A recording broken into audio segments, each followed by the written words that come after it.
Hey everyone and welcome to another video guys, and today I'm going to be sharing with you my Season 11 Viktor guide. Now before we get into the details, I have a quick little announcement to make. In February, I will be releasing a brand new coaching platform, so if this is something that interests you, you want to get individual coaching from me throughout Season 11, stay tuned. I'll be releasing a video on my YouTube shortly within the coming weeks explaining how it's going to work, how you get access to that sort of thing. Now today, this is what we're going to cover. There's a lot of little things we need to cover here. As per usual, I recommend you go through this video at least once sequentially because it ties together very nicely. But yes, you can feel free to go to different areas if you really want to. Now, something that we really need to bring to the forefront is that the game has changed. We're in Season 11. We're not in Season 7 or 8 or 9 or even 10 anymore. Viktor has changed. The game has evolved. The game is much faster paced, and there are many things that we need to adapt to in order to have a lot of reliable success with Viktor, especially as we get to Diamond 1+. Now, these are the main three things that have changed. The first one, the game is just overall much faster paced. We get punished for not having that early priority. We get punished for having late power spikes. We can't afford to sit under tower and wait for our second or third power spike without the game just exploding. We need to understand how to balance aggression with farming and scaling. Now, the second point is that Viktor does not buy his hex core anymore.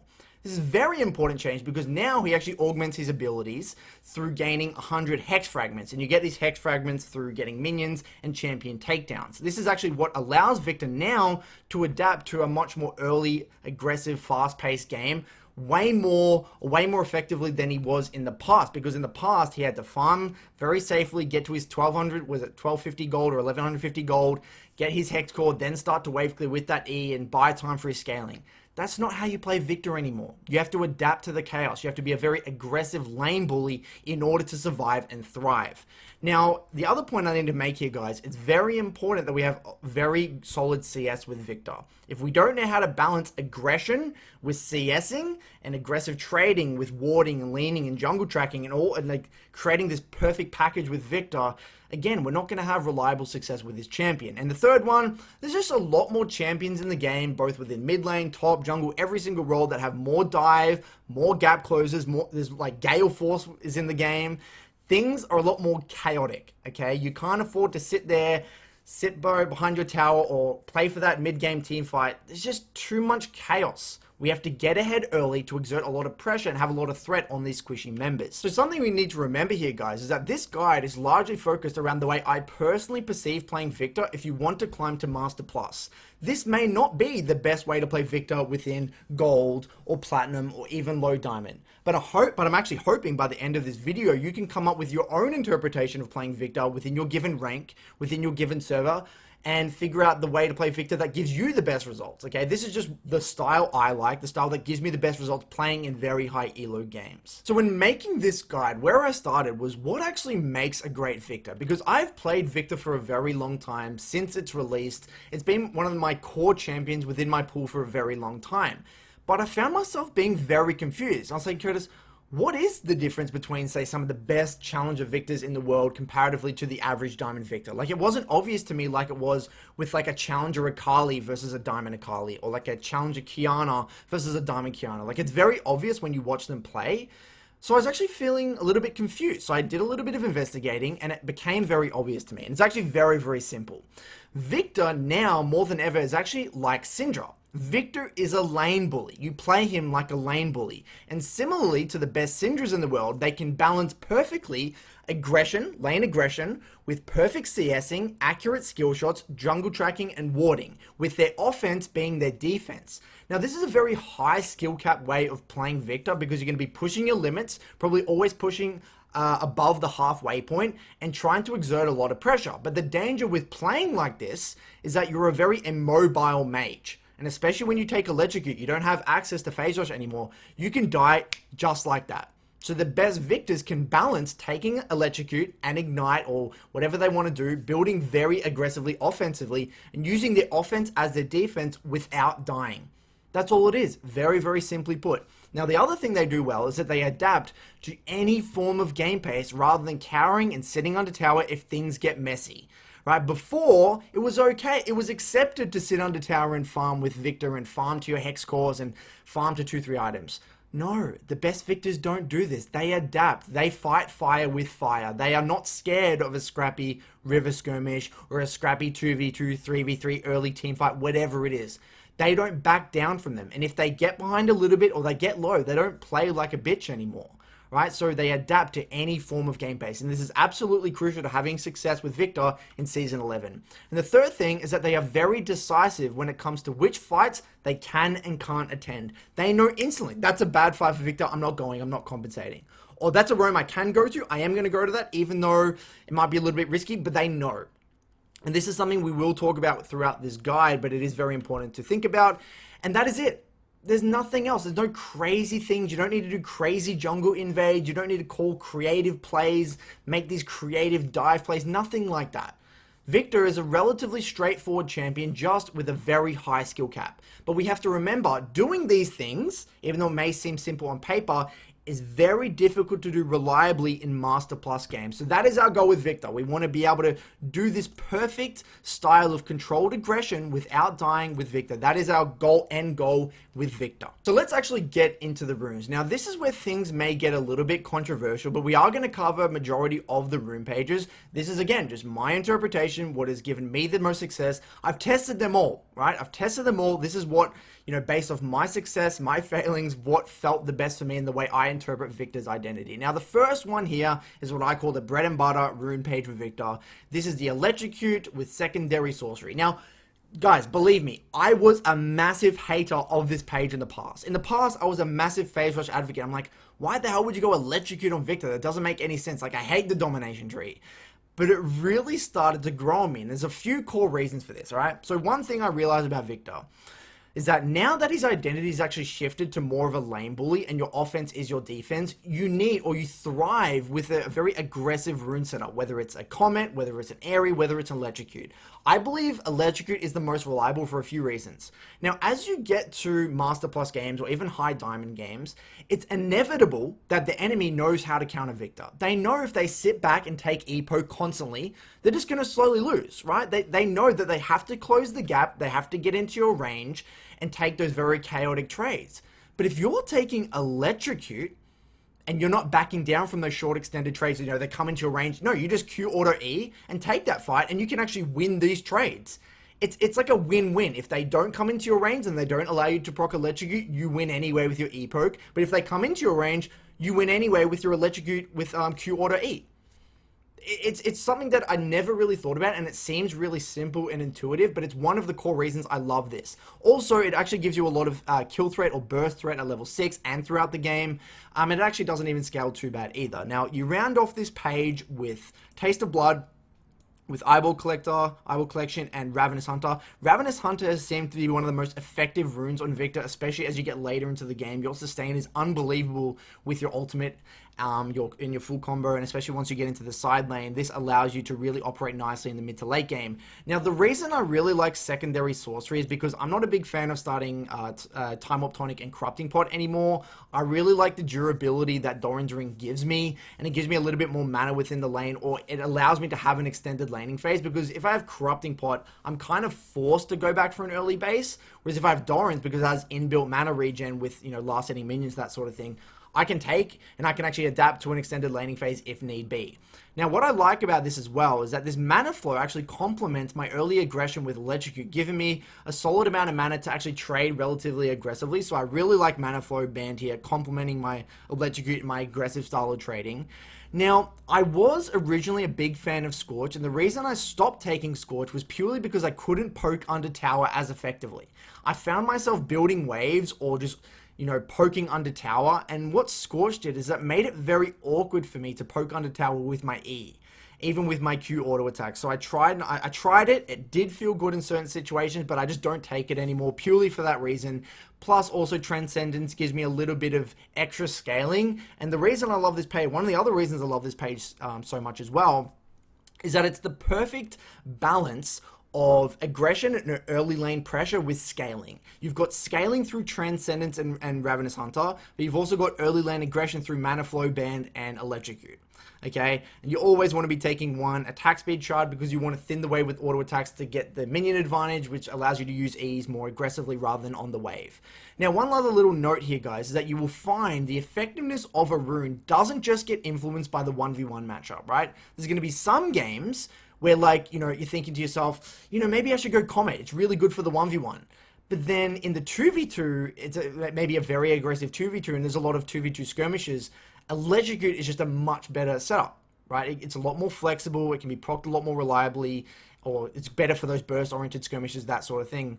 Not really more reliably. Comet's actually very reliably procced. But anyway, all I want you to consider when taking a rune setups is that it's not always about the 1v1 setup. It's actually largely about the 2v2, because the game has evolved from just isolated 1v1s now.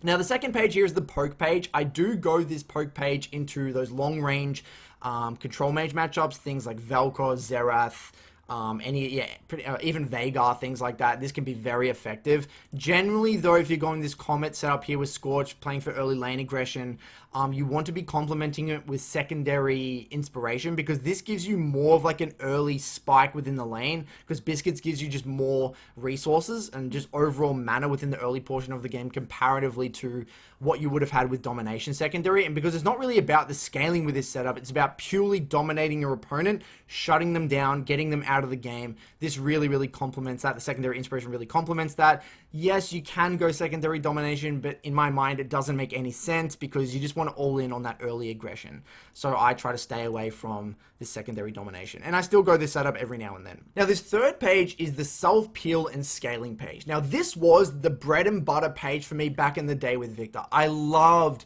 Phase Rush with Viktor. And don't get me wrong, it still is a very solid setup with Viktor, and you still can have a lot of success with this setup.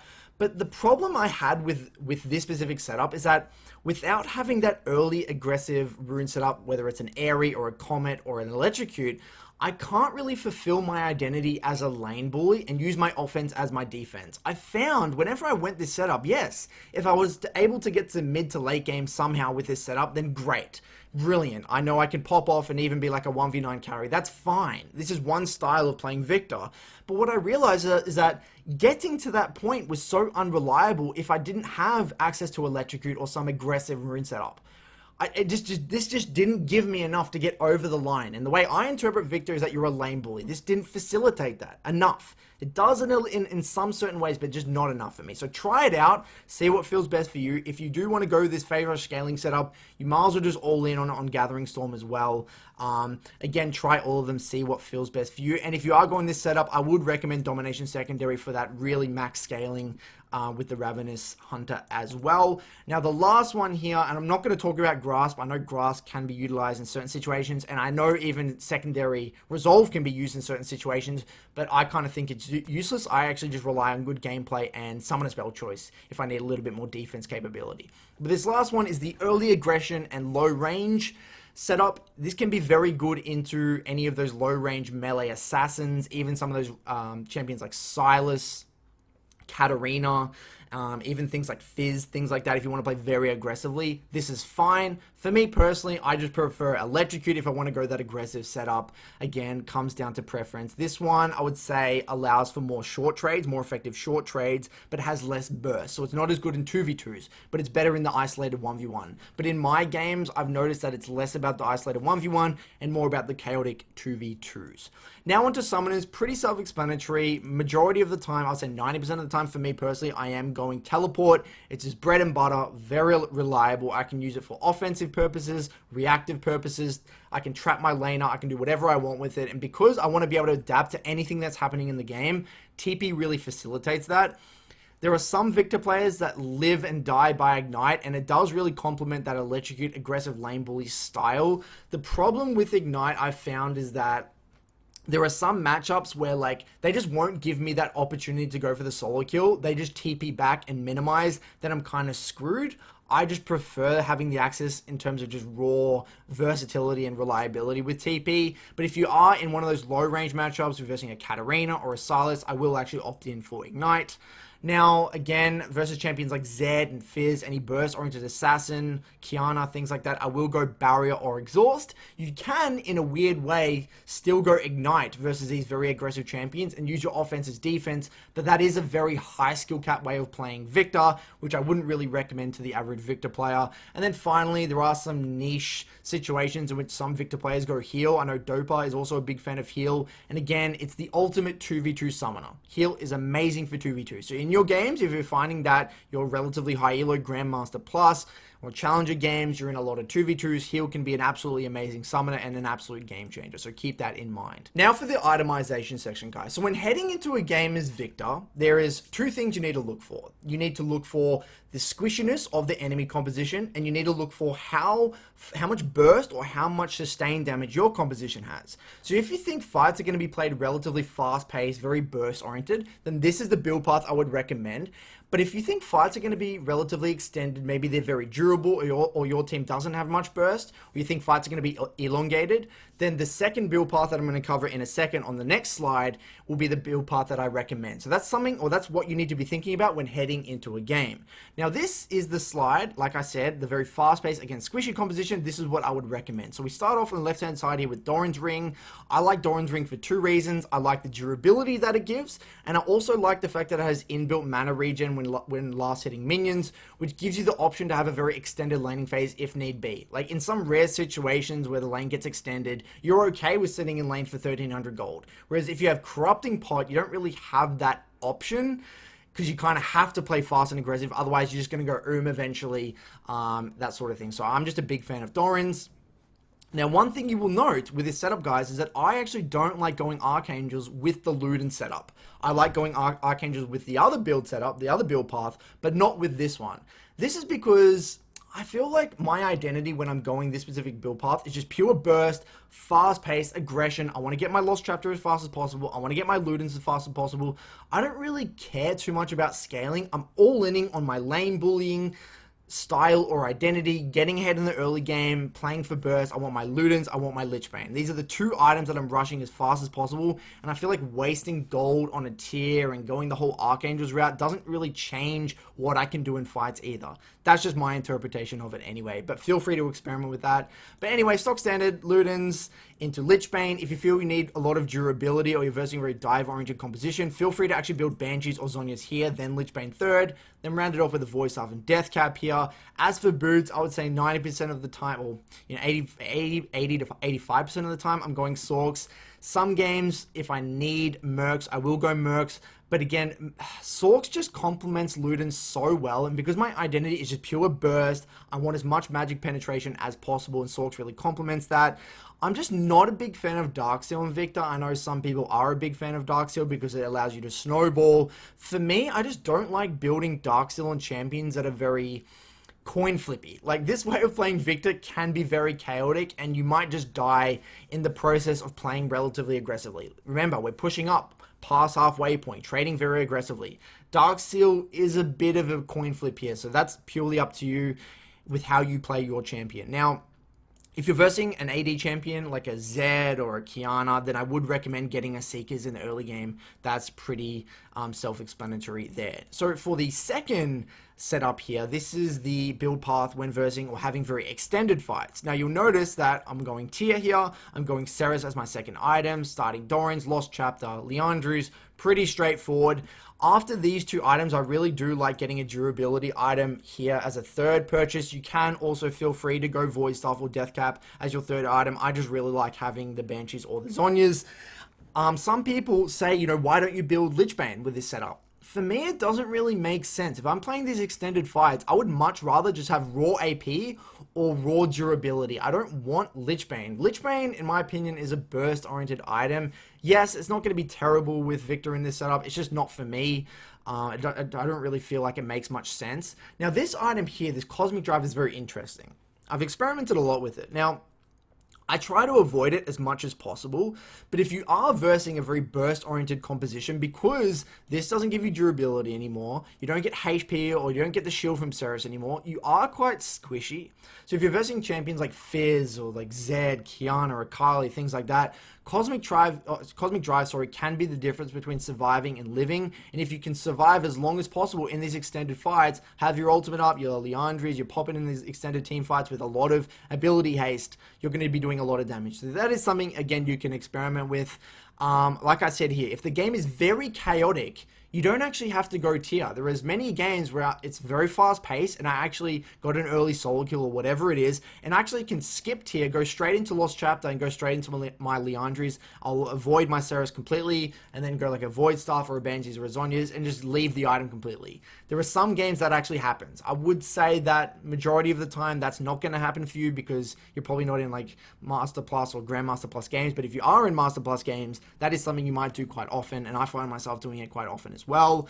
Now, as for boots, the only difference is that Ionian Boots of Lucidity is quite good with this setup because you are getting a lot of ability haste, and the more abilities you can cast within an extended team fight, the more damage you're going to do. It's going to make a lot of sense with your Liandry's, that sort of thing. So this is something you can experiment with as well if you don't need the access to magic penetration, especially if you're the sole form of AP on your team and you don't really need that magic penetration. Ionian Boots can be quite good, and especially since they've been buffed, it's quite a strong boot purchase. And then again, same thing, if you're versing a lot of AD, you can sneak in that extra Seekers to get a bit more extra durability. Now for Viktor's death ray. Now Viktor's E is his bread and butter training ability. Now it's not only a training ability for Viktor, this ability is at the center or the core of what Viktor is as a champion. Every other ability, his Q, his W, his R, his passive, everything else revolves around his death ray. This is the core of what Viktor is as a champion. Now, there's two things that make this ability so strong. It's a very long-range, reliable projectile, and it can be casted while moving. Not many champions in the game tick both of these boxes. This is literally what makes Viktor so strong as a champion. Now, if you don't know how to accurately land and use Death Ray, then specifically the fadeaway, which we're going to talk about a little bit later on and show examples, then having success with Viktor will be basically impossible. If you don't know how to use his ability, then there's just no point in playing the champion.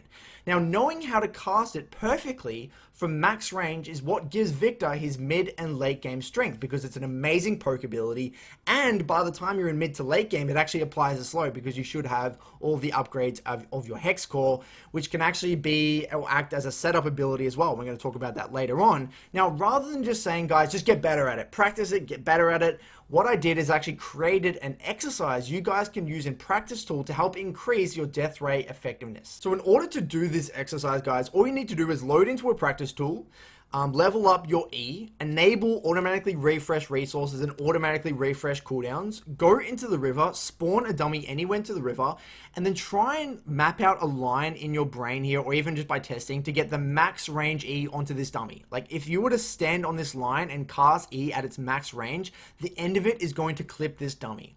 And what you're going to do is you're going to walk back and forth, and constantly cast your E at max range like this. And until you can do this perfectly while walking this line and hitting the dummy reliably, only then you are ready to play ranked reliably with Viktor. Now, a few things that you're probably going to do. Either you are going to miss the laser and just literally just not hit the dummy, or you're going to step too close and overshoot the E, in which the laser is going to go through and throughout the other side, or you're actually going to step too far back without actually understanding the range. And this is kind of similar to the overshooting, is which you're going to undershoot it and actually not hit the dummy, or you're going to misclick and actually overstep, and it's just going to be an absolute mess. There are so many little errors you can make here. Now, one thing, if you notice where my clicks are, notice when I'm casting E, look how close my cursor is to the edge of this this little cast range. If I click it out here, my champion is going to move slightly, and then it's going to, it's going to actually cast. I have to walk first, then cast it. The goal when playing Viktor is to know this range flawlessly, in which you don't move your character. You know how to put your cursor at this exact location. And the closer this cast is to the edge, the better your range assessment actually is. So if we notice here in the exercise, I'm doing it pretty bloody reliably constantly because I've played Viktor for a very long time. Sometimes I miss it. I don't do it perfectly, but this is the very difficult thing about Viktor. And until you can do this, this is actually what shows Viktor mastery. And, you know, maybe you can do this for 5 minutes or so, and I'm going to show you the other side in a second. Maybe do this for 5 or so minutes before you warm up, if you're a Viktor main. And again, make sure you're doing it on the other side as well, because just because if you're doing upwards, you're going to make sure you're going to be able to do it downwards. For me, downwards, it was actually a little bit harder. I actually messed up a few times here, so something to keep in mind. Make sure you practice both sides evenly. Now, this third exercise, this is the third part of the exercise, is making sure you know how to do the fadeaway, right? The fadeaway E, the infamous fadeaway E, right? Ready? So all you do is you walk up into auto attack range. In a second, I'll show you what happens. So I walk up, auto attack, then walk back. Notice how I'm auto attacking, walking back, then casting E. This is the really beautiful thing about Viktor. The really beautiful thing about Viktor is that you can cast while moving. This is what is going to allow you to practice this specific skill. Look at that. Auto, walk back, E. Auto, walk back, E. You need to be very comfortable. And the reason this skill is very important is when someone's chasing you, you can't afford to mess up. You need to be able to go in with your Q auto, then run back, and then E on the back end. You need to be very confidently being able to do this. Now, you'll see within this video later on when we get to the mid and late game stuff, the reason I'm so anal or so obsessed about knowing the absolute max range of your E is when you're in mid to late game, all it takes sometimes is getting a max range poke in order to get the slow onto this opponent, which allows everyone else to follow up, and sometimes they even have to burn flash. Getting this slow off or knowing the range perfectly is what's going to allow you to be a very obnoxious Viktor player, both in lane and in mid to late game. So give this exercise a go, practice it, maybe do it 5 minutes, 10 minutes, whatever you want to do in practice tool, and you will see results. Now for a few ability usage tips, and there's actually quite a few small little details that really need to be understood. The first one is that Death Ray can actually be used for checking brushes. Now I use this very often in my games, not only just for, not really in mid to late game, even though I do use it a lot in mid to late game, but mainly in actually the early to mid game, where say I want to attend a river skirmish, but I don't know if the enemy assassin is like camping a brush. I'll actually go over the wall, then E it just to see if anyone's there, so I can safely walk into the river. I'll do it when I'm walking into the jungle just to make sure no one's sitting in that brush, so I can actually get a very deep ward. There's many uses of this, so you need to use this quite wisely to make some creative wards, or make sure you're not going to walk into a death brush, because Viktor's very immobile. You don't want to be blowing flash unnecessarily. Now, the next one here is that Gravity Field, your W, can be used creatively to freeze minions to either prevent them from crashing, the minion wave crashing, or hold them in place for an E. You can actually hold them in a straight line, then E through for more effective wave clearing. I'm going to show an example of this in a second. Not many good Viktor players actually do this, so this can actually up your game big time. Now, another tip that not many people know is that Chaos Storm actually still follows targets even if they aren't visible. So if you're versing a Kha'Zix or a Kiana or a Duskblade user and they go invisible, you can see which way the Chaos Storm actually moves to see which direction they go. It's a very interesting little tip for, you know, which actually can allow you to follow where they're going, catch up to them, and chase them on the back end. Nice little important tip there. The other one here is that people always forget that the R is actually a disrupt. Okay, this is incredibly important for specific matchups. If you're versing champions like Anivia, Galio, Lucian, Twisted Fate, don't be afraid to walk up, chase them, and if they start using their ability, their ultimate on you, whether it's a Lucian, or the Anivia starts using ultimate, or Galio's trying to ult away, or Twisted Fate's trying to ult to a side lane, you can stop the ultimate. It's absolutely game-changing, and a lot of champions actually forget that Viktor can do this, because it's not really highlighted with Viktor's kit. People just think of Chaos Storm as like this AoE teamfight ability. No, it's actually a disrupt as well, which is very, very game-changing. And the last little thing here that's very obvious is that you should wait for the minions to group before using Death Ray to get max value all the way through all of the minions. Now, what I'm going to do is show you a little example, a little clip of me using the Gravity Field here to freeze minions and prevent the enemy from resetting. Not many champions in the mid lane can actually do this, so please make sure you are making use of this incredibly effective tool. And if wave management is your strength, you like to play wave management oriented champions, then this is probably one reason you should be playing Viktor. Very frustrating tool for enemies to deal with, especially as you get higher elo. Now for a few laning phase tips, and we've got to remember that the fundamentals of Viktor's laning is relatively straightforward. There's nothing too crazy going on, but one concept that we do need to understand is that of high value death rays. Now, one thing that we do know about Viktor, this has been the case with Viktor for a very long time, when Viktor has the minion wave advantage, or has more minions than the enemy champion, this allows him to use his Q and E more aggressively on the enemy champion, landing more poke rather than having to use his abilities on the wave. This is the case for a lot of other mages as well. Now, he can't always rely on the one attack speed shard within these runes to get the minion wave advantage. You know, yes, you are going to be autoing the wave a lot. That's why we take one attack speed shard. But this is where high value E's really come into play. One thing that I find myself doing a lot in order to create this sort of situation is I try to start my E on either the range creeps or the melee creeps and aim it through the minion wave onto the enemy as well. I try to avoid only Eing the enemy, unless I'm happy with the wave state where it is, you know, then I'll try and actively only aim my E on the enemy. But a lot of the time, because I want to create a minion wave advantage and push into the enemy and slow build waves, that sort of thing, I'm trying to actively aim my E through the minions and hit the enemy at the same time. And I try to do this on Orianna as well. And this is what I call high value death rays. Now, the other self-explanatory thing is that timing E's when the enemy walks up to CS is a fundamental thing that we need to execute on consistently as Viktor in order to navigate the laning phase. Now, this last point again here sounds very simple, but you'd be surprised at how many Viktor players I see make this mistake, and that is playing around cooldowns. One of the most common mistakes I see with Viktor players is that they use the E for poke very well, either doing, you know, the max range tethering, the fadeaway E, the high value death ray, but then they forget, you know, they walk up 2 seconds later forgetting that the E is on cooldown, then they take a poor trade and only rely on their Q.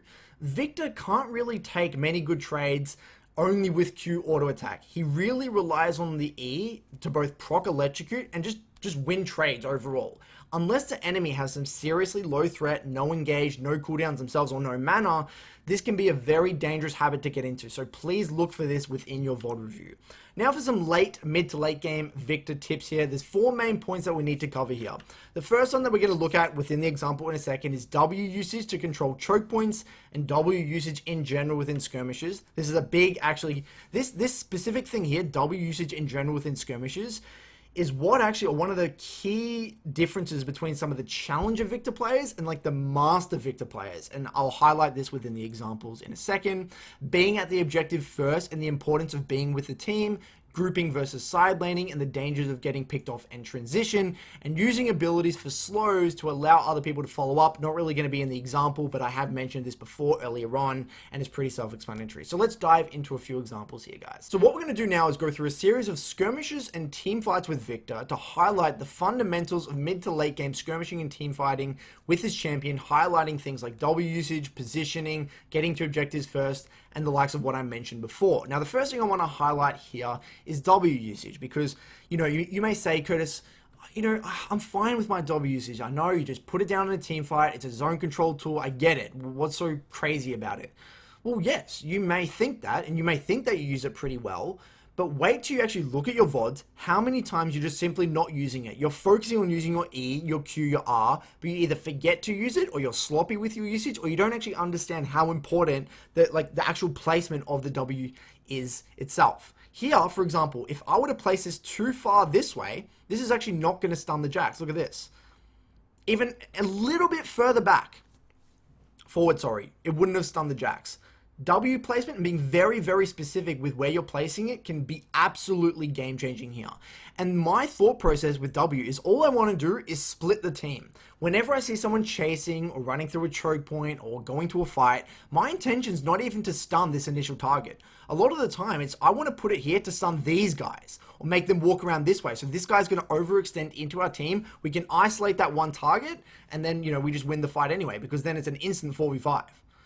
Okay, that's the way you got to interpret this ability. Now again, here, Jarvan walks up. My instant response isn't to really stun the Jarvan. All I want to do is place my W here to prevent the enemy team from walking in. Now he's isolated. Exact same concept here. Sorry for the quality. The quality is a little bit dog shit here. Now again, look at this. I actually failed my max range E and I walked back. Look at this. My initial E, I try to go for the max range E. I fail it and then I walk back. Look at this one. I don't cast it on my max range. So I walk back, and my character starts pathing down. Then I walk back to the wall, and do a perfect max range E. I think it actually just does clip them on the back end there. But that does show the importance of understanding that range as well. Now I peel. Look at this. Instantly, put my W down to create space between my AD carry and the Jax here. Let me rewind this a little bit here. This beautiful W placement. Boom. And he actually gets stunned. Allows MF to flash. And notice as well here, I don't actually use my ultimate. I know I don't need to use my ultimate onto this one single target. I want to use it for the team fight. Boom. And this guy dives onto me, and then I instantly turn around with my E and Q. And this is another reason why Ravenous Hunter is a very important skill with Viktor, or a rune, sorry, later on in the game. You'll find that in these skirmishes, you can just turn around and fight with your EQ and auto attack and catch people off guard with your healing. That is something you need to also think about. Look at this, boom. I actually got quite a bit of healing and stood still with the shield there to survive on the back end. Now, this is an example. Actually, one other thing I did not highlight here is that this is very risky positioning with Viktor. This is traditionally not what you would want to do with Viktor. Traditionally, you would actually want to be over here behind your team and playing the front-to-back team fight. Now, this is the strength of this Ludens and Lichbane setup, as well as the strength of having a little bit more durability with my Ravenous, and also, on top of that, playing around my Electrocute Burst. Okay? This is something you can play with as you get a bit more Viktor mastery, but if you're very confident with your W usage, you're very confident with your damage output like this, I wouldn't be able to do that if I didn't have Electrocute. Phase Rush doesn't do shit there. I just die. I literally just die. And now, okay, this is a very, very important. If there's anything you're going to take away from this entire video in regards to mid to late game, this is it. So there's a team fight about to break out around this dragon. And my Camille, you can't really see, but my Camille's actually pathing around the dragon on the bot side here. My Ashe is in base and my Bard's on top side, but my Kane's actually committed to the pit. Now, what do we know about Viktor? Viktor is an immobile mage that doesn't want to be, isolated away from the team because it can get a little bit sketchy. And I know if the enemy's going to be coming to contest the dragon, they're going to be coming from this little choke point up here. Now, I don't want to be alone because I know there's Kane's at the back of the pit, my Camille's bot side. I want to be behind someone, ideally. Best case scenario, I'm behind someone. So I actually realized I can't be here. I'm just vulnerable. No one's going to be able to peel from me here. This is worst case scenario. So look what I do. I actually walk down here to regroup with my Camille. And then me and Camille actually make a nice little pick here onto this Jace. And now look how much easier this fight is with Camille by my side here. I can max range tether. Camille's able to take the hook for me. And now I can just play the front to back team fight. This is exactly what Viktor wants. So you've got to be very thoughtful with where you're coming into a team fight, as well as where your teammates are coming from also. Now, this is the flip side.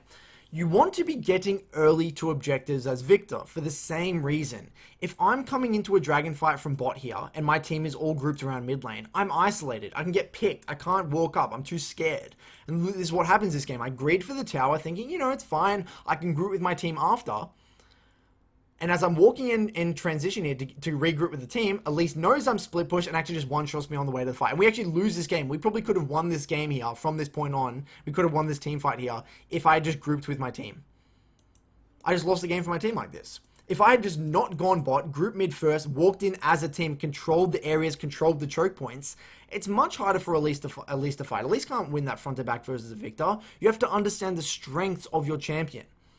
Okay, so please get to objectives early. Please get to them first and make your goal to control those choke points with your E, with your W, with your ultimate, and play the front-to-back team fight if possible. And the other great thing about getting to team fights first as well is if we go back all the way over here to this other situation.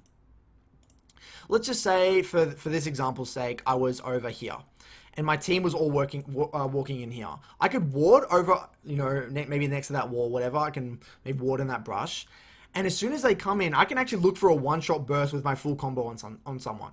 There's many a times where the junglers tried to walk in face check and get to this dragon. I just chunked them out. Even if I don't one-shot, I get them to I chunk them from 90% to 10%. And then, they just delete. They just lose the fight because it's an instant 4v5.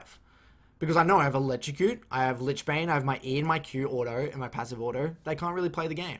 So you just gotta be very thoughtful with when and where you want to be with Viktor, because you don't have the luxury of repositioning. You're not an Echo, you're not a Fizz, you're not an Akali, you have dick all self-peel.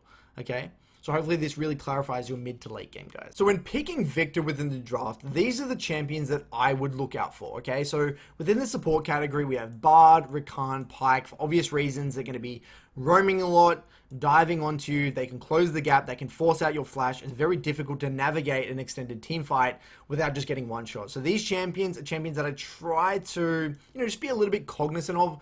If I verse them in the game, I'm actively thinking about, all right, these are the champions I need to be careful of. Those support roams, I need to be careful of Bard ult, Rakan engage, Pike missing off the map, that sort of thing. But also, if I see a lot of these champions in a game, I just simply won't want to pick Viktor. It's just not a good Viktor game. In jungle, Rek'Sai, obvious reasons with Jarvan, Kha'Zix, Zac, a lot of gap closing. They can lock me down, they can one-shot me, a lot of burst. Again, these are champions that I tend to look out for. Kha'Zix right now is my ban. I really hate versing Kha'Zix as Viktor. It's incredibly difficult to ward for, too much burst. If it gets one kill in the side lane, I can't really control him. A champion that I just don't really want to deal with. So that's just for me anyway. It might not be prevalent within your elo, within your server, but that's just for me. And for top laners, obvious reasons, Akali, Camille, Ornn, Gragas, Aurelia, a lot of dive champions that can close the gap, prevent you from max range tethering, and really get on top of you and really force sloppy, fast-paced fights, which aren't always best for Viktor. Sometimes they're okay if you have a little bit of self-peel, but if you don't have self-peel, and especially when you're versing multiple and these multi-threat compositions where you're versing like a Camille and a Kha'Zix, or like a Rakan and an Akali, or a Pike and an Aurelia. When there's too many of them and there's multiple threats, it's very difficult for Viktor to actually operate within a game. Now for some of the biggest misconceptions about Viktor. The first one is that Viktor actually does not scale as well as you think. People always think, oh my god, you know, if Viktor gets a 2-3 item for free, the game is over. No, if Viktor is versing any form of multi-threat composition like I mentioned before, he can't operate. If I'm playing versus two of these champions, I'm versing versus like a Kha'Zix and a Camille, or a Zac and an Aurelia, or like any two of these, I don't feel confident in carrying or being useful at 3 items at all. I'm just going to die. I can't operate. So that's actually a big misconception about Viktor. It really depends on the champions in the game, whether or not Viktor scales. Now, the second misconception is that Viktor is not really a true 1v9 carry. Yes, he does have low cooldowns. Yes, he does have AoE damage, and he can, he's a hyper-scaling champion, whatever. But he has very poor side lane effectiveness. He's very immobile. He doesn't actually get towers that fast. Yes, if he has Lich Bane, it's not too bad. But he just doesn't operate in the side lane effectively enough in order to truly 1v9. So yes, he still is a hyper carry champion, but don't view him like he's not a Cassiopeia. He's not really an Akali. He's not really like an Echo or something like that. He really does struggle to 1v9, especially when he's versing these very dive-oriented champions, which are pretty prevalent in the current meta. Hence why giving pressure and allowing enemies to roam for plates simply is not a great idea. Like, I don't feel confident when I'm playing Viktor and just like, alright, that's fine, let the Katarina roam, get a few kills, I can carry later on. I don't feel like that. I feel like that with Kassadin, or like even if I'm playing like Cassiopeia, or if I'm playing Akali or something like that, but I don't feel comfortable doing this with Viktor. Hence why I like playing that lane bully style, getting an early lead, and really getting to my early spikes as fast as possible. And the last misconception here is that Viktor is actually not a simple mechanical champion. Yes, he has a low barrier to entry, but the skill cap is very high with Viktor, especially around that death rate. He has a very high skill cap, and especially in reference to the laning phase. There is a very, very, very big difference between the challenger one-trick Viktor plays, especially within the laning phase, comparatively to the average Master Tier Viktor player. Okay, they may not be that different in the mid to late game in reference to team fighting, that sort of thing, but in lane specifically, there's a hell of a lot of difference. Now for Viktor's item journey. Now Viktor has one of the smoothest power curves in the entire game, quite similar to Orianna in many ways, but Orianna kind of plateaus and goes down in little certain times, whereas Viktor doesn't really. Viktor's just this constant uphill mountain, where you go Doran's, relatively strong, Lost Chapter, very strong. Luden's very strong. Still very strong. There is no, like, power trough. There is no period in which, you know what, Viktor, I'm really not that strong. That just isn't the case, especially when you go this build. But one thing I will note here, guys, is that if you are not CSing well, this item journey can look very, very different, okay? So if you don't CS well, then your Lost Chapter spike isn't going to be that meaningful. Your Luden's is not going to be that meaningful. And sometimes, actually, one thing I didn't really notice here, guys, if you go Banshees or Zhonya's second after Luden's, your power spike will actually drop probably like this, and then you'll spike at 3 items rather than 2 items. Hence why, if possible, try and go Lich Bane and all in that identity being your offense being your defense. But if you really can't survive, if you're facing like a Zed, Fizz, that sort of thing, then it's completely understandable. But note that your damage will be significantly lower. But yeah, make sure, guys, if your CS is very low, that is probably where you need to start in terms of learning objectives with this champion. Now for a little matchup tier list here, guys. Pretty self-explanatory, but I do want to highlight a few key matchups here. Starting down the bottom with the very hard matchups. Now, Akali It's a weird one. Now, I would say traditionally Akali's not the hardest matchup for Viktor, but I would say specifically right now, because of the state of Akali, it's very annoying. Not because you can't survive levels 1 to 6, not even because you can't survive level 6 onwards. It's because of how much threat Akali imposes onto you post 6. Not because you can't farm, but you just can't really do anything. If you walk up in the lane remotely, you're probably just going to die 100 to 0. It's just a very annoying matchup. I personally think it's very hard. I would think that maybe other Viktor players put it in just the unfavorable, but I think Akali is an incredibly broken champion right now, so I put it in the very hard category. It may not be the case for you when you're given Elo. Now, some other people also think Yone is actually a good matchup for Viktor. Some people think that. For me personally, I would say that, yes, in the isolated 1v1, Viktor will win the matchup. But there is absolutely no room for error. If Viktor missteps once, it's over. You die once and you can't come back. It's game over. So for me, I put it in the unfavorable matchup, especially as you get to high elo games, because again, you're not really playing the isolated 1v1. There are way too many 2v2s. There are way too many river skirmishes, and I just don't like, I find it very unpleasant versing a Yone. I know that they can close the gap, they can CC me, they have a lot of burst damage, they take Ignite a lot of the time, and I can't really use my offense as my defense versus a Yone that reliably. Now, Zed, again, I personally would actually put Zed in the favorable matchup tier list, and we're actually going to go through VOD later on of the laning phase versus Zed. I actually like versing Zed, but I would say for the majority of players, Zed is going to be a problem. That really does come down to your personal preference. That's just for me. Now here, Orianna, I would say in the isolated 1v1, Orianna will win. But if it was 2v2s and you have your jungle threat, you have someone hovering you, giving you vision, then I would say Viktor is able to kind of outshine in the 2v2s. TF is a matchup where you win the isolated 1v1 and you can really start to be a lane bully. But the problem with this matchup is that you're forced to take cleanse. If TF is very good and does that Dopa strategy where, you know, shoves on the cannon wave, resets, comes back with TP, gets a free ultimate off, you can't really do anything. You can't really prevent it in any way, shape, or form. TF is going to influence the side lanes. So I put it in favorable in terms of like the 1v1, but TF can easily win the game. And I actually personally don't like versing Twisted Fate as Viktor. The last one here, Vlad, I would say that you're going to struggle to poke out Vlad in the early game, but as soon as you get tier, I think it's absolutely game over with Vlad.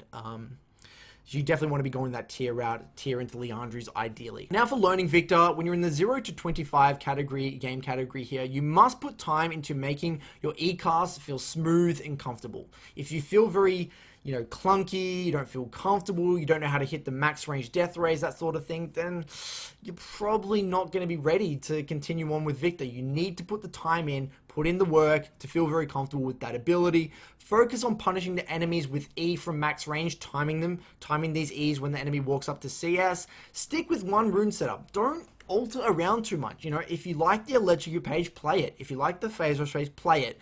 Don't experiment around too much. You want to keep as much things consistent as possible during this time of learning Viktor. And the last one is here, limit test your all-in damage with the full combo post 6. You need to get a feel for how much damage you can do with your R, E, Q auto combo, just so you know how much threat you can exert on the enemy. The worst thing you can possibly do is play like a bitch, then you don't know how much damage you can do, and then you just miss a lot of opportunities moving into the future. This is more of like a long-term investment strategy that I would recommend early on when playing Viktor.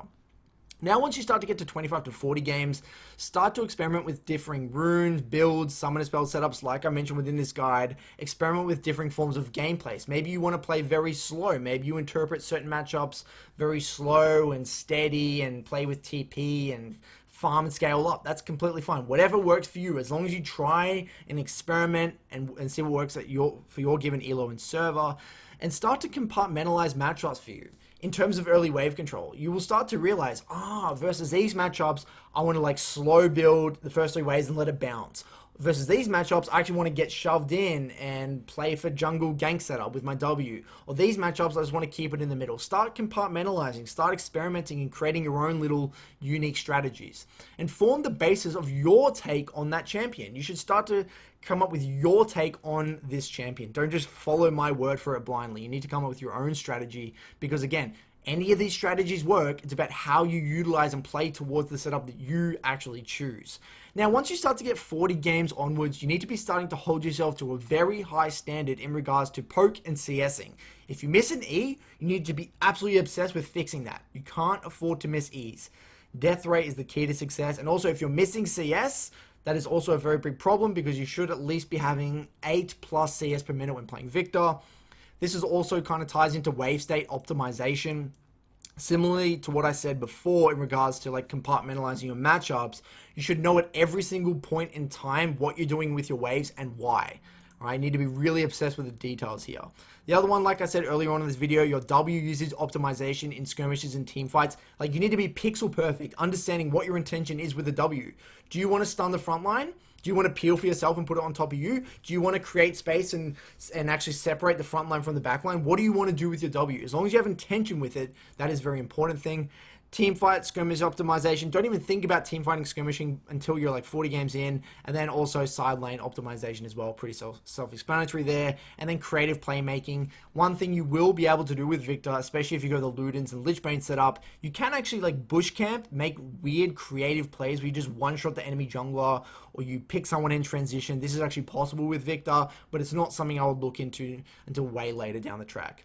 So what we're going to do now, we're going to actually go through this very differently. We're going to go over 4 early lanes, like, you know, maybe the first 6 minutes of versing Zed, Echo, and Nivea, and Syndra. Now, I don't play these perfectly, but I'm going to review them, talk about the positives and negatives with the way I went about these early lanes, because I think that I want to show you guys a myriad of different laning phases. Then we're going to skip straight to the mid to late game in a game where I was versing a Twisted Fate and really break down the mid to late game fundamentals and my thought process when in a pretty chaotic mid to late game situation. So, and then after this, we're going to go through the community Q&A, so stay tuned, guys. So what we're going to do, guys, is go through a series of early laning phases to really get across the laning fundamentals with Viktor. And this first one is Viktor versus Zed. For some people, they really struggle with this matchup. I believe it's a relatively one-sided matchup for Viktor within the early lane, but there is a lot of room for error. So my theory when versing Zed is I like to build waves, because Zed can't really do anything level 1, level 2. So I'm trying to get the minion advantage here. Posture relatively aggressively, so Zed has to make a choice between me or the minion wave. So if I stand, for example, over here, away from this minion, Zed has to make a choice. Do I want to go for a Q onto the Viktor and potentially miss it and waste my Q altogether? Or do I want to go for this last hit here, in which he has to respect knowing that he has no ability to trade back onto me? So I'm trying to posture relatively aggressively here. I probably could have walked up and procced my mana flow with a Q, but I didn't really want to take minion aggro. Get level 2 first, sneak a little E in there. Not too bad, still building a wave. Now, when building a wave into any champion that has a weak levels 1 and 2 here, actually Zed goes for a sneaky little level 2, but I trade on the back end, proc my electrocute, which is quite nice.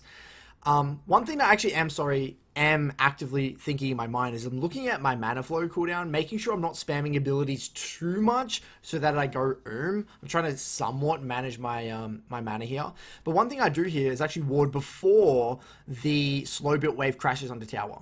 If I ward after the wave crashes onto tower, then either my ward's going to be too late and Lilia could already be there, or you know, Zed actually has more space to actually CS before I can utilize the slow built wave. I want to poke this Zed under tower. I don't want to waste my time warding as it's already crashed. So this gives me a little bit more freedom to actually poke this Zed under tower. So just CSing, end up missing that cannon, unfortunately. Please don't flame me. But now I've got a nice built wave with a side to lean onto. Now I'm just looking for max range E-poke. This is also why taking Scorch can be a little bit of a bait, because it makes doing this sort of thing a little bit tricky. Zed walks up, takes an electrocute trade. Now, this Zed is not super high elo. I believe he finished like 400 LP Grandmaster or something like that. He's not like an amazing Zed, but it's still a relatively straightforward representation of the matchup. Now,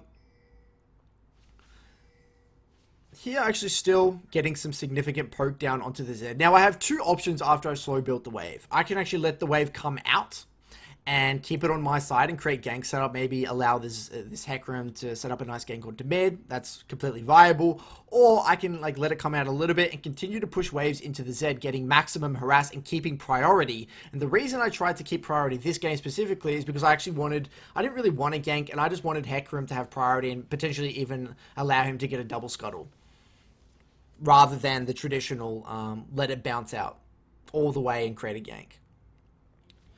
So again, stock standard stuff, always standing away from the minions and making Zed make a choice between me and the minions here.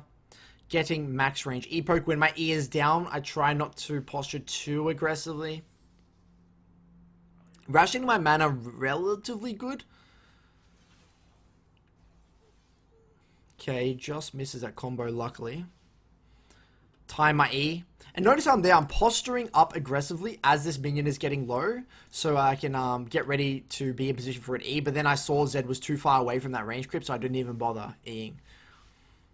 Get a nice... Okay, now that's a high value E. Simultaneously thinning the wave while landing poke onto the Zed.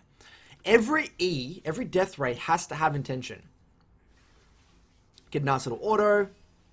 Now Zed has actually popped all of his pots. This Hecarim is an absolute imbecile and ruins my wave, but it is what it is.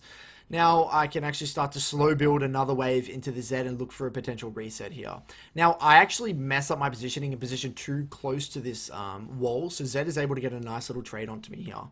And this is actually poor tethering on my behalf. Now this shows, this should be a great example to you guys out there wanting to play Zed. The downside or the risks of posturing aggressively if your E-tethering is not good. Look at the gap between me and this Viktor. Look how close I am now. I'm already more than... I'm easily in range to either Zed, but look how close I am. And look where I started casting my E. I started casting here and it's still overshooting. So if I were to add on this range from here to here, that's already like over there, and then... You know, it's just ridiculous. This is not how you tether with E, and this is exactly why Zed is able to land in response a WEQ combo on my face. He noticed that I stood up too close, and he's able to, you know, land a nice little shuriken, a double shuriken onto me, and land a nice trade. Now, because this happened, I'm forced to blow a pot, and I'm now deciding to look for a reset for a Seeker's Arm Guard here. Maintaining priority, trying to slow build another wave, getting a nice little bit of E-poke here. And then, so fast forwarding here, Zed goes for another little bit of poke onto me. I dodge it. I poke a little bit more, then I go for a reset. This reset could have been much better if I had stayed a little bit healthier. I probably could have stayed in lane for a little bit longer. But anyway, is what it is. I come back with my Seekers. Now, that base was not optimal, but it was my only option. It wasn't on a cannon wave, which means that Zed also got a pretty solid reset off as well. But I just didn't have any mana, so I couldn't stay for any longer. Now, we'll go through a little bit more now that Zed's about to hit 6. So same thing, looking to slow build a wave in here. Luckily, I'm versing a Lilia, so there's not too much jungle threat. Same thing, looking to posture quite aggressively with my E. You'll see in a second, look for probably a max range E here. Really try not to make my movements too linear. One thing that I haven't really mentioned, actually, I probably should have mentioned this in the guide, is that one thing you can actually do is queue a minion for movement speed to allow you to close the gap and land a max range E. Or just use the Q in general, the Q movement speed in general to dodge skill shots. So I end up pathing topside here thinking there was going to be an extended skirmish. Now this is something that I would not traditionally do with Viktor. Traditionally in the past, if I were to take the phase rush scaling approach with Viktor, I would not go to these skirmishes. But because my mentality has actually shifted quite a lot with Viktor, I'm okay. Like, I mean, you know what? It didn't lead to anything here, but my mentality is that, okay, I'm not a champion that can just be stuck in lane. I'm completely fine to go to these chaotic skirmishes if need be. I want to utilize my priority to get something done. So I end up getting this wave and then resetting again and getting a tier here and coming back. Now, this is where things get a little bit spicy. So the Zed has a Dirk. That was a bit of a wasted E. Lean off onto one side, put a pink ward over here, and actually put a ward over the wall so I can heavy lean onto one side. Get a nice max range E there. Beautiful poke. Now, this is where the poke really starts to become meaningful. And notice how defensive I'm posturing when my E is down here. I don't want to posture aggressively when my E is down. Tying back to one of the biggest mistakes. And then as soon as my E is back up, I'm posturing aggressively. To be honest, I probably could have postured aggressively earlier. I think Zed's W must have been down there, but I wasn't keeping track of it. Beautiful max range E's here. Landed 3 in a row. Every single death ray that you land, you know, it really adds up over time. And notice how I'm not rushing Eing the wave. I'm completely okay slow building waves. The bigger the wave, the more poke I can land onto this dude. Again, always respecting and keeping my range whenever my E is down. Then I walk back up. I get the movement speed a little bit there. Actually, I believe it doesn't even give you movement speed until you upgrade the Q, sorry. So, ignore that. That must have been the old Viktor. Just the old I've played Viktor for so long, I get confused about what the changes were. Alright, still slow building wave into the Z. I've got him in a pretty good position right now. Heavy leaning onto bot side, knowing that Lily is top here. Looks like another skirmish is up top, but I know I'm not going to be there in time. I assessed it. It's going to be played too fast, so there's no point in me moving. Zed's getting frustrated. Hasn't really been able to land many things onto me. Tries to thin the wave with his combo. Zed kind of misplayed this lane. Zed should have been okay to give CS in order to take a trade onto me, but simply didn't make the long-term investment. Now, I thought Zed right now was going to reset. So what I do is I actually start, eating the wave and looking for a reset by myself and walking up for this plate before I go for my own reset. But Zed actually goes for a nice little creative play coming from the side, and I wasn't able to react with my exhaust, so I waste my exhaust, and then Zed actually kills me here. Doesn't really do anything. I come back and I have a pretty solid, we close out this game pretty easily. But I will highlight, and I think this whole early lane went pretty bloody well for me, and that was just a really nice creative play from Zed to come back into the game. So I think this really shows, or hopefully this highlights how, this is actually how I would play similarly into like a Kiana. You can even do this sometimes into a Fizz, but Fizz can be a little bit trickier because he can gap close more often than Zed. But this is traditionally how I would play into these lower range matchups that have very low wave clear and high cooldowns. So now this is the Viktor versus Echo. Now I did not play this matchup perfectly, but I did think it was a pretty solid representation of how the matchup goes. And, just a solid one to review. So when versing Echo, he has a pretty strong level 2, level 3.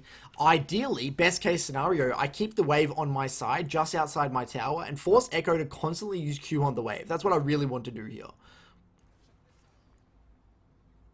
Now, one thing I didn't talk about in the video is the threat of having Electrocute. It's not even the Electrocute itself. Sometimes you don't even proc it that much, but it's because they know you do have Electrocute. It makes them a little bit more scared as to what they can do in terms of what trades they can take. So Echo actually hits level 2 first. This is a mistake on my behalf. I didn't think he would actually get 2 off that one. Takes a really nice trade onto me here. Trade back with my Q and my E. Relatively even trade, half HP either way, but he does have Corrupting Pot, so he has a little bit more sustain. Now notice he's actually shoving the wave into me, and I'm completely fine with this. I go for a bit of a high value E there just to thin the wave because I notice that Echo's trying to shove in this wave. Now because he's trying to shove in the wave, I'm going to respond with constantly trading onto this Echo. If Echo or any assassin or any champion uses abilities on the wave, you must be posturing aggressively and looking to trade back.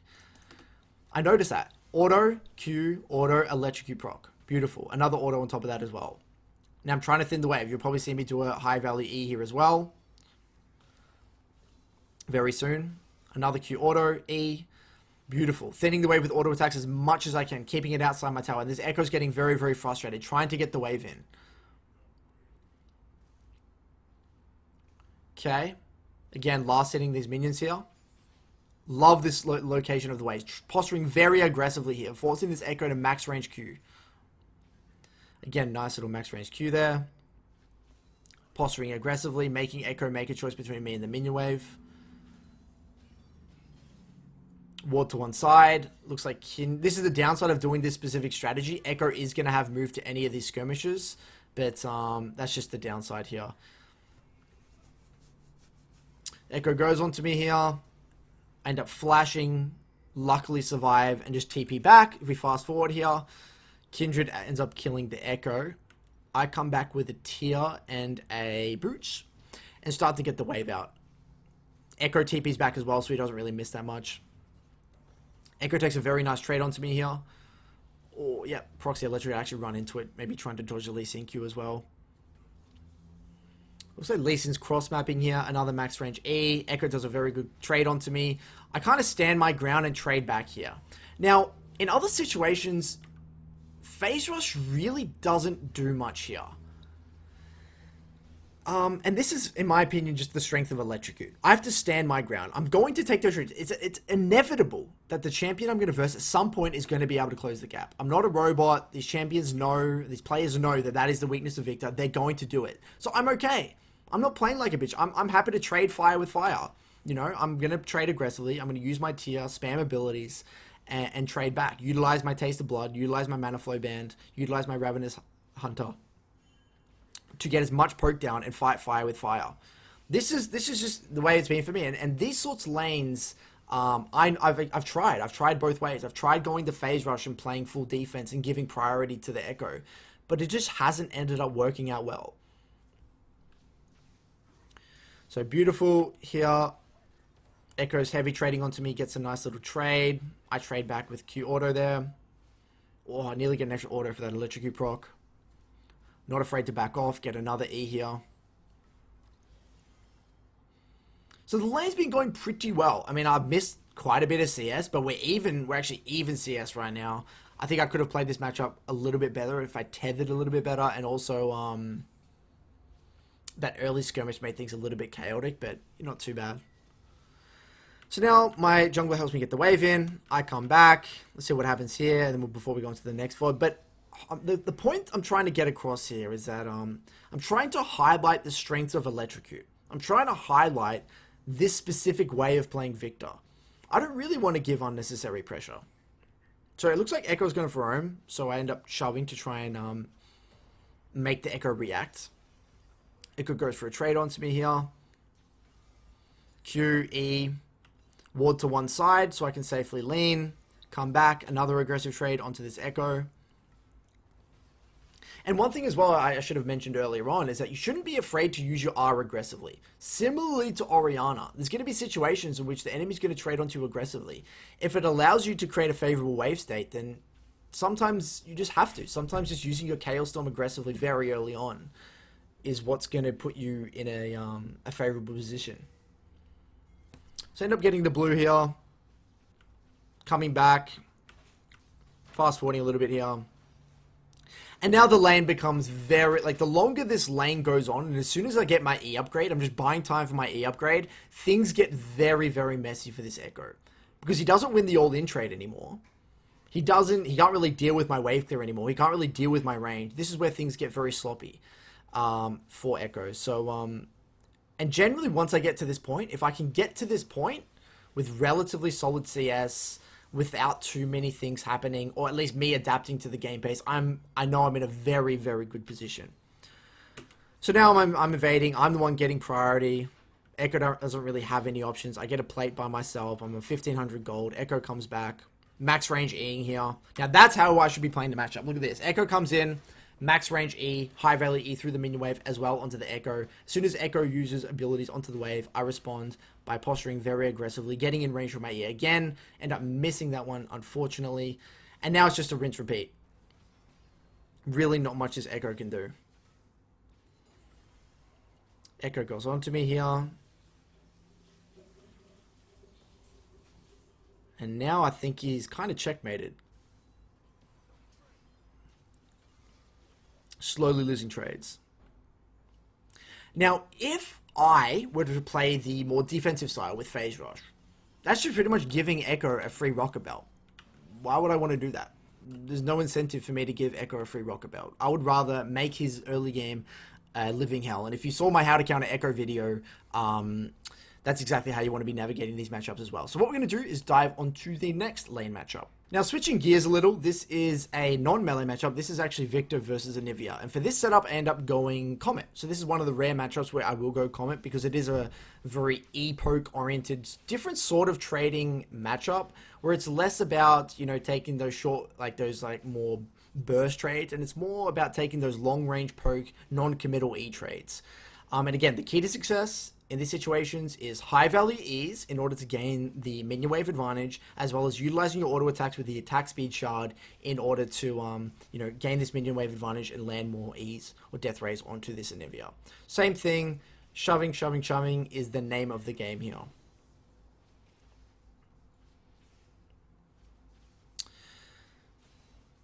Go for high value E, ends up missing the Anivia, unfortunately. Ward off to one side, come back. Now, this was traditionally actually a pretty big counter to Anivia, and even since the changes, it's still exactly the same. And one of the biggest reasons Viktor is a counter to Anivia as well is purely because at 6, when other control mages can't really respond, Viktor can, because he can just respond with R, cancel Anivia's R, and just win that all-in trade. Anivia doesn't have that threat onto Viktor. Leading onto my side, where my vision is and where my jungler is, so Talia cannot really do anything here. Again, another high value. That's a very high value E. Through the minions, onto the Anivia as well. So, I would say my biggest advice with these sorts of matchups is very long-range artillery mages, is that you need to be very diligent with both your Comet and your mana flow cooldowns. You want to be somewhat rationing your mana. You can't be, I guess, frugal with the way you're using it, because, again, your offense is your defense. But at the same time, you want to make sure every single E is a pretty high value one. And if you can time it with the Arcane Comet and time it with the Mana Flow Band, you're going to be rock and rolling. So that sort of trade is not really what I would recommend. I think in hindsight, what I would do here is just E and then back up. I wouldn't take this long extended trade, because it actually allows... doesn't really change anything for me, and it just uses extra resource, and it doesn't change the quality of the trade all that much, because I actually take quite a bit of damage with the electrocute there on the back end. So as you can see, nothing really changes. If we fast forward, end up popping the egg here, isolated lane, leaning onto one side, and if we fast forward to 6 post first base, I want to see kind of how this lane matchup plays out. So fast forward, ulti the wave to get a solid reset, coming back here. Anivia starts to hardcore wave clear, but it doesn't really last that long. If we fast forward a little bit here, Anivia ends up deciding to do Raptors for some reason. I have no idea why. I ward off deep onto one side. And again, same thing. Rinse, repeat, long range, E-poke. Nothing too special here. And the longer this lane goes, and as soon as I get to my my E upgrade, there's really not much that this Anivia can do. So hopefully this highlights the basic fundamentals of versing these long-range artillery mages. So for the final example here, this is a Viktor versus Syndra, which, you know, some people deem as a little bit of a tricky matchup. But again, my philosophy is fight fire with my electrocute. And I feel like Syndra's Q is a lot harder to hit than my E, so I'm happy to take these very aggressive trades. I'm trying to auto-attack the minion wave as much as possible with my attack speed shard in order to gain that minion wave advantage. Hopefully getting my level 2 first, posturing very aggressively. I love these heavy trades. And this is the thing. This is the way I like playing Viktor now. A lot of people wouldn't have played Viktor like this, and wouldn't have played this matchup like this, but I love it. I love doing this. I know I'm going to get level 2 first. Beautiful. Boom. And look at this. Already, by level 1 or by level 2, I've created a pretty significant resource advantage. The Syndra's already used both pots. I've been able to slow build a wave, get a very good quality ward onto the Raptors, and really start to put this this poke down. So, I shove it in. Now I'm just last hitting. I believe I want to let the wave come out. There's no point shoving mindlessly. Put 2 points into E here instead of W. I get a nice... another max range E, timing it when the Syndra has to walk up to CS, and then Syndra ends up walking back and looking to TP back to lane. So now I'm just thinning the wave, getting out Syndra's TP. I'm full resources, so I don't really feel the need to reset. I want a better quality reset myself. Syndra comes back, instantly gets the wave in, I CS under tower, and look at this. Even when Syndra has double Dorans like this, she really can't contest if you're confident with utilizing your Death Ray range. Look at this. So you'll see in a second me time the E here. Beautiful. Respect when my E is down.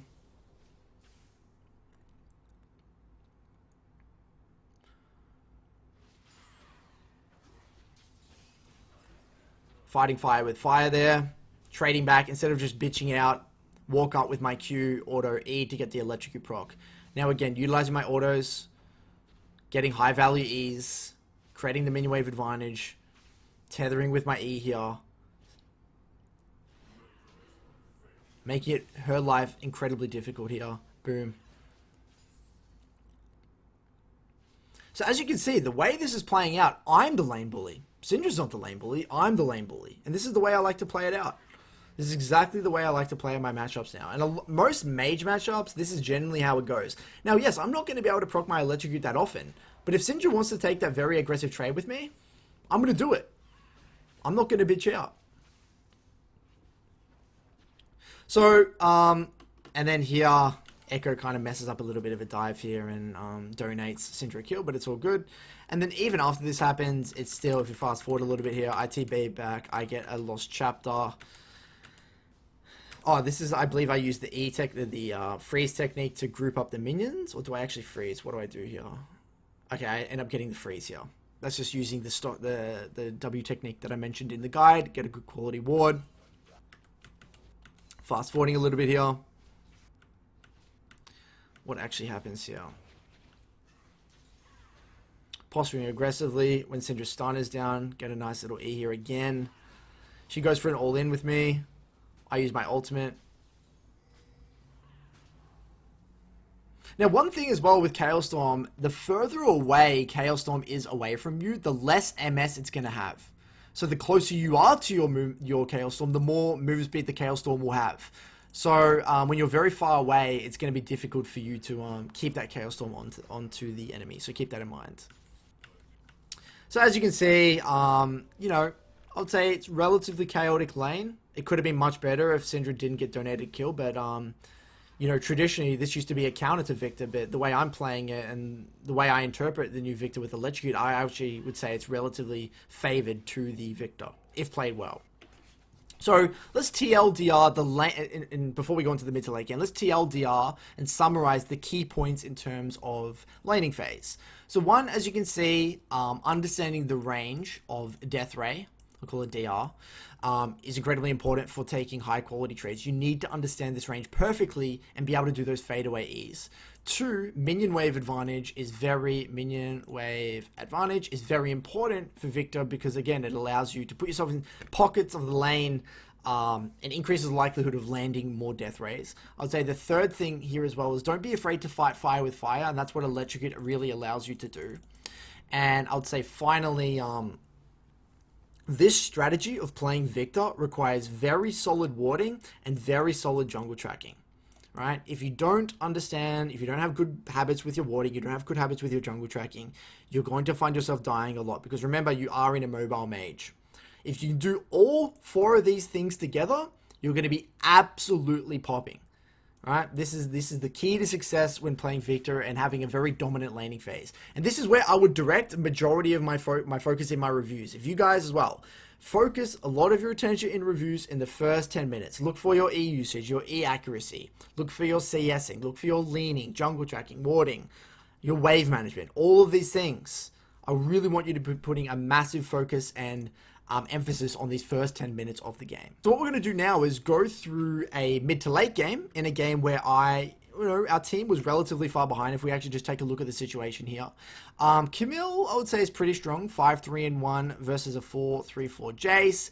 Kane's pretty far behind here, 2-5-5. I'm 2-2-3. This TF is actually quite fed, 3-1-4. I actually got cleansed, but I have no flash here. 0-5 bot lane versus 5-2 Kai'Sa.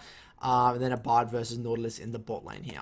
So this was a pretty tricky situation, and I don't play this mid to late game perfectly, but I just want to talk through my mindset, talk through maybe some of the mistakes, and some of the things I do. So what I say here in chat is I say we 5-5 on dragon. I ping the dragon and say 5-5 mid. 5-5, for those of you who don't know, just means 5v5 essentially. In some high yellow servers, they just call it 5-5, it's just easier to say.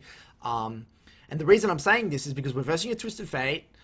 We have a pretty solid front-to-back team fighting comp. I know that we're not going to win the sides because of, you know, Jace being quite strong, TF making picks, that sort of thing. And I know that, Echo as well, making picks in the side. We're not going to win if I'm in the side lane. So I try to shove this side out, knowing that they're not really in position yet to get a bit of farm, knowing that I'm just going to group. So I shove out the side here, wanting to group. And I tell my team to group as well. So we walk in together, make Jace react on that bot wave. Now, this situation is much better for me than it is for Twisted Fate. Bard, unfortunately, misses ults. My default response to these situations, whenever I see the enemy engage, is use my W instantly, because I want to either deter the engage or I want to split the fight. Looking for these max range E-pokes. Ash gets engaged on. I peel back. Luckily get the E out. I mean the ultimate out of Echo. I turn around for my burst onto this Nautilus and this Twisted Fate. Peel back onto my team. Now this is lovely. This is lovely for Viktor. This chaotic 5v5. I can poke from range. I can use my Chaos Storm to zone like this. I'm fine doing this. I mean, it's way better for me than it is for a Twisted Fate. Now we end up still losing the skirmish here a little bit. Looks like they overextend a touch. Use my W as a zoning tool here to create a little bit of space. Max range E for the slow as well as setup. Peel back. Echo goes on to me. Turn around. Very high value E through all of them. Try and regroup because my cooldowns are down. I have 2 seconds on my E. Boom. Max range E again. This is all it takes sometimes with Viktor. Getting 1 or 2 kills in mid game, getting my 2-3 item spike, you can take over a game completely. So I insta reset knowing that Dragon is the next objective here. End up getting a blasting one, working towards my my Lich Bane. Again, default response, walk straight mid. I don't want to go to the side lane. I want to go straight mid. I want to play for this team fight. Now, this is the example that I mentioned before. Camille's coming in from the bottom. I know that they're all going to be coming in from here. I have no summoners. I'm an immobile mage. I don't want to be caught out of position right here. My Ashe is here. I have no self-peel. Kayn is already in the pit. So what I decide to do, I decide to group around with my Camille. I don't want to be by myself, isolated outside here. I want to play the front-to-back team fight. So I group around this side, because I want to be with my Camille. Then Camille ends up spotting out the Jace. Jace gets caught out in rotation. End up getting a nice little pick here. I don't know what the hell he was doing. And now look how much easier this fight is for me. Now, Camille takes the hook for me. I use my W straight away to create a little bit of space. End up being able to chase down the team. And beautiful. Get a nice little kill. And then we are able to transition this into a mid tower. And my default response to this situation, whenever possible, is find side lane farm. I know I can get side lane farm here because the enemy Echo's dead and Twisted Fate's bot as well. I don't want to be sitting mid, grouping mid. They don't need me. We're not going to go for T2. The mid tower was going to die anyway. So I use these periods in time to just farm as many jungle camps as side lane as possible. So I get the Krugs here. And then I go for another side wave as well, knowing that my Camille was reset. And then I get my Lich Bane and start to walk. I think I work towards a death cap. I can't remember actually in this game. This is one of my earlier on Viktor games. Anyway, so I come back, try to get for my blue, and again, my mentality right now is I need to be grouped with my team. The enemy has a lot of engage. They have a Twisted Fate, Echo has a decent amount of engage, Nautilus has a lot of engage. I don't want to be either. I'm only going to the side lane when I know my team can't get engaged on. Now I see Twisted Fate bot, and I see my AD carry sitting under tower like this. I'm thinking, all right. Should be all good. We got Bard, self-peel. They should be fine if they sit under tower and wait for me to collect this side wave. Now, I get this side wave, and then Jace actually groups mid. That should have been a sign for me to group mid. Now I start walking mid, but it's too late. They get caught out of position, end up getting dove and dying. Now, in hindsight, when I was reviewing this game, I think the sign for me not to go for this next wave is that Jace, as soon as Jace showed mid, like now, that's a sign that something's happening. Jace wouldn't be grouped there unless they were trying to force. So I think in hindsight, I probably should have grouped earlier, knowing that it was suspicious why no one was in the side lane. So end up coming. And what I was trying to do here was sit in a bush, trying to make a pick so that I could deter them from the Baron. I dodged that one. End up trying to go for the one-shot onto the Jace, but they end up one-shotting me first, unfortunately. Maybe I could have flashed. I'm not sure here. All that's important in these situations when I'm reviewing my mid to late game is, was my intention correct? And my intention was making a creative pick and transition with my burst. I would say that's a pretty good thing to think about. It was just an unfortunate situation there. So my team comes back. They force him off the Baron. Again, my default response is to group mid now. Now I know how much engage the enemy has. My team literally can't survive, so I need to be there with my team, getting jungle camps on the way through here. Ideally, I want to get to these fights first so I can control the choke points and really start to E them from range. That's what my goal is here. Ash, for some reason, goes onto the Nautilus. Straight away, my default response is to put my W down, but we can't commit because our team's not in position. Now, I really like getting the mid wave out first, so then they have to react to the mid lane, the mid wave. Now, Echo goes in. We end up getting a nice little pick here. Bard ulti misses. Now, I don't want to chase into that. I want them to come to me. That's my thought process in these situations, is I don't want to run into them. If they come to us, we win, because I'm the one that can control those choke points here. End up helping my team get the dragon here. Transitioning into a Baron. And again, this is great for Viktor because they're coming to me. I'm not coming to them. Now we have Ashe ult here for turn as well. Looking for max range poke. Trying to use my W here, zone control. Now I can run them down with my ultimate, E. And we can kind of take that fight front to back. Pretty self-explanatory. And this is the thing. If you were to look earlier into this game, some people say, oh, you know, it's game over. You're versing like a Fed, you know, they're Fed Twisted Fate. They're just going to pick you eventually. You just got to adapt. Maybe I have to group a little bit more than I would have otherwise. This is sometimes the reality of the situation. So look at that. We end up just winning this game. All from pretty solid macro. I mean, nothing special really happened. I mean, I just grouped when I needed to group. I understood my role in the game, and I got farm whenever I could. So I would say the fundamentals of mid to late game is you need to find those opportunities to get jungle camps and side lane farm. They're not going to be there all the time because, again, you're not a champion that wants to TP late to a fight. You're a champion that wants to be there from the beginning of the fight. Otherwise, if you do this, then this sort of thing happens. If we fast forward a little bit here, remember when I was in the side lane? This sort of thing happens. Even if I have TP, this situation is suboptimal for me because I'm not there from the start. The fight's already over. The fight's done. I don't want to come in from the flank. They can just kill me. I'm an immobile mage. I want to be there playing with my team. So even if I had TP, this is a suboptimal situation for me. So, yeah, like I said before, one is you need to think about how fast fights are going to play out. So, help you use the amount of, or your assessment of the amount of engage of the enemy team and the amount of self-peel of your team to dictate when you should be in the side lane, or you should be getting jungle camps, or you should be grouping, that sort of thing. Now, the second thing is getting to objectives first. Objective control in order to control those choke points, objective choke points. Very crucial to understand. I would say the third thing as well is just W usage. Making sure you have a lot of intention, using your W instantly within team fights, either to peel, to put it on yourself, to create space. That is absolutely crucial.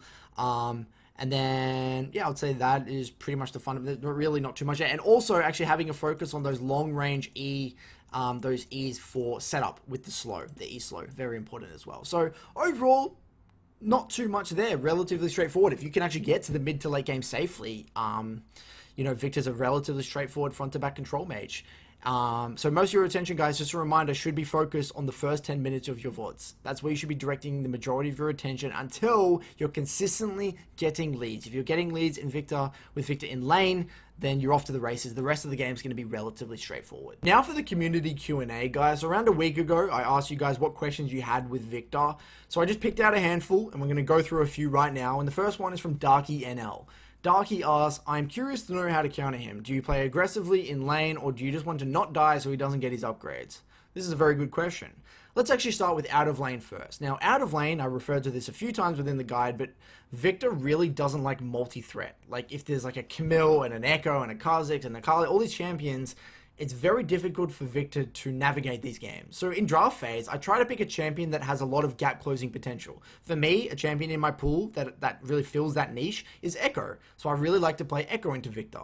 Now, it's important to realize that a lot of these champions don't really win in the lane because Viktor is a lane bully. Viktor wins a lot of individual independent 1v1 lanes. So my mindset when playing Echo into Viktor within the lane itself is to minimize, farm as well as I can, and then as soon as I can get to my Hextech alternator, I can really start to push the pace of the game. Some Echoes play very aggressively and will punish their Viktor way earlier on in the lane, but it really depends what rune Viktor takes.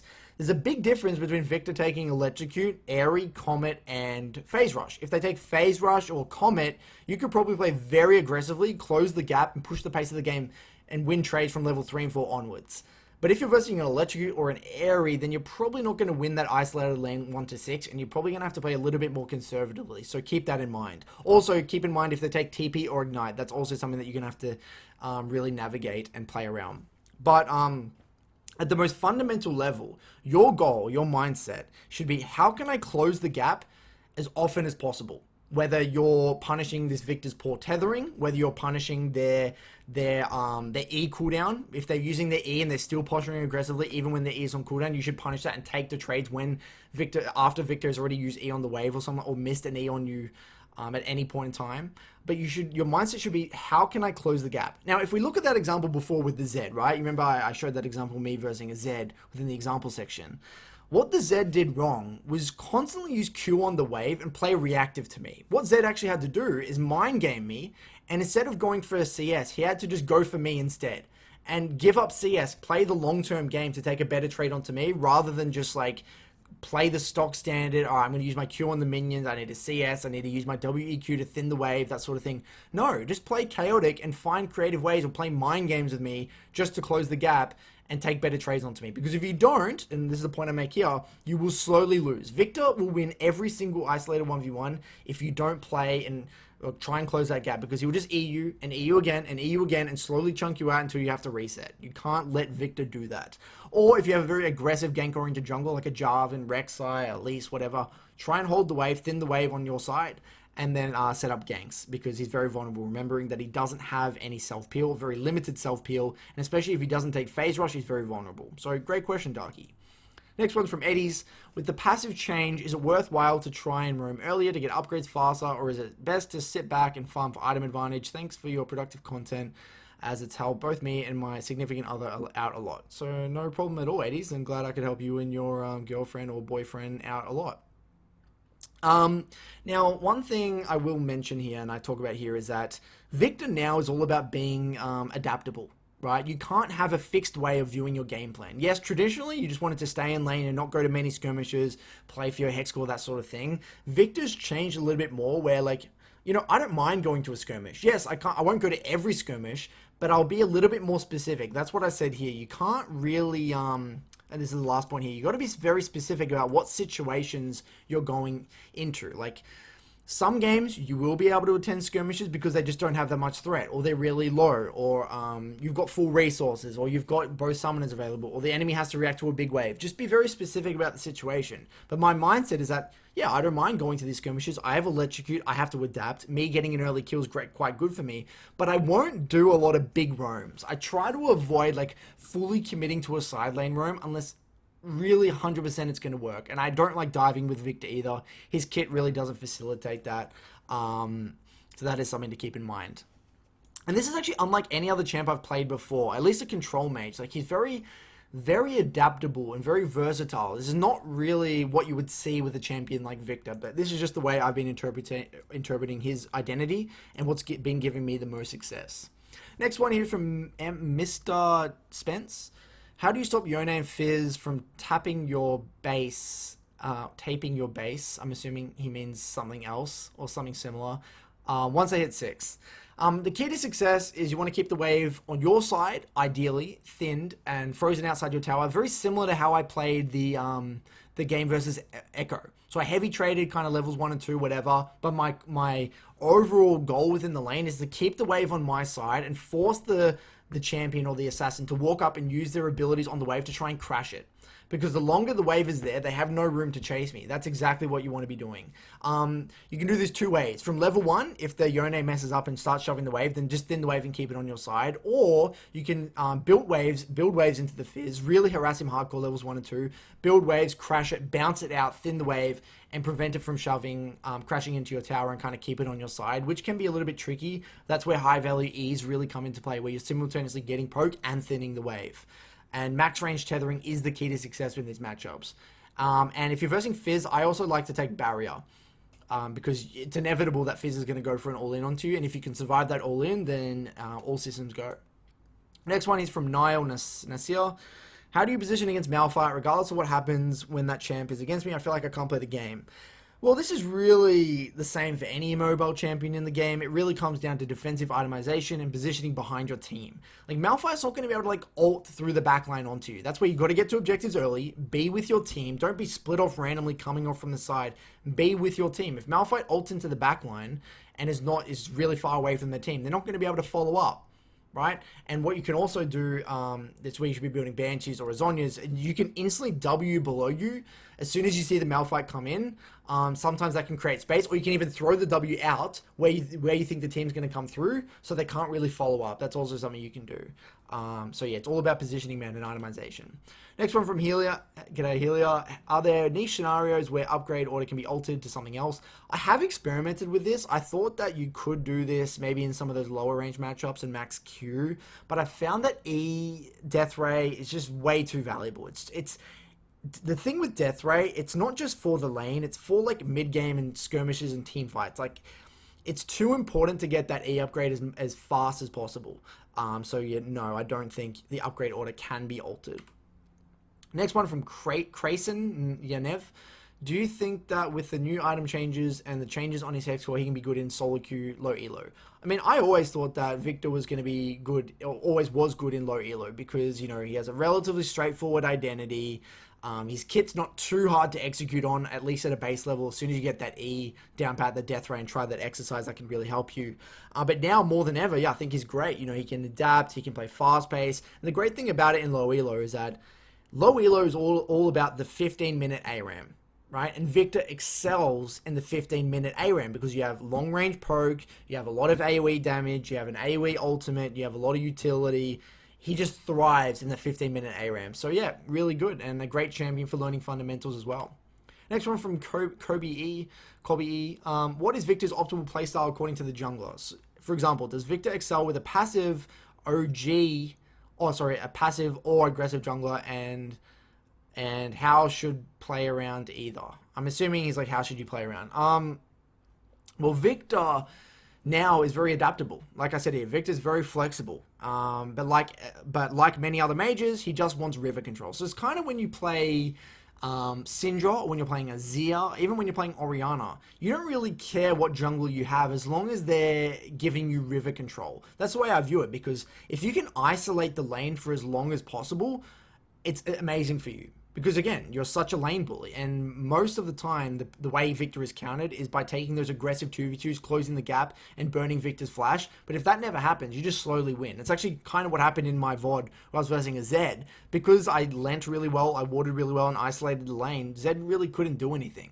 So I would say Viktor excels with any jungler that has counterpick and that can give him river control. I would say that's the key to success. So either of them are fine. But if I had an option, anything that gives me like peel and can act as like peel and utility in those mid game team fights, that's what I would want the most.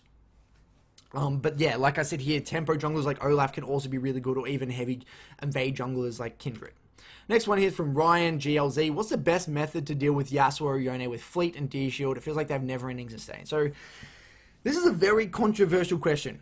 I know some Victors hate the matchup, some Victors love the matchup, some people think it's unplayable, and I've played this matchup quite a lot, and I've come to my own conclusion. My personal take is that it actually is Viktor favored in the 1v1. In the isolated 1v1, it is Viktor favored. Very similarly to the way I played that lane matchup versus the Echo, where like I was, heavy trading, and then I just keep the wave on my side, outside my tower.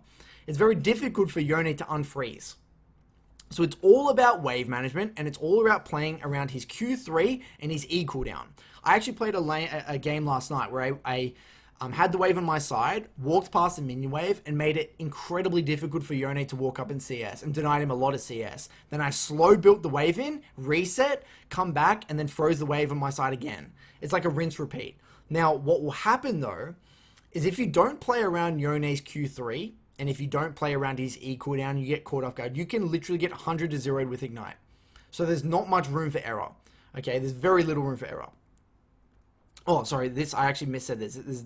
There's actually not a lot of room for error. There's no room for error. You can't make a single slip up. If you misplay your wave once, or you don't keep track of his Q3, or you don't lean to one side and you get like one shot, or you have to burn your flash, you're going to die. It's inevitable. And if you die once, the lane is over. So again, wave management, playing around his Q3 and his E cooldown is the key to success. And try and just hold out. Try and hold out to your E, your second E augment, or your E augment. Then you can really start to do whatever you want, because you have way too much wave clear, and you don't have to interact with the Yone anymore. So hopefully that really puts you on the right path. So hopefully this really helps you guys. There's a lot of information here. If you have any questions at all, feel free to let me know in the comment section below.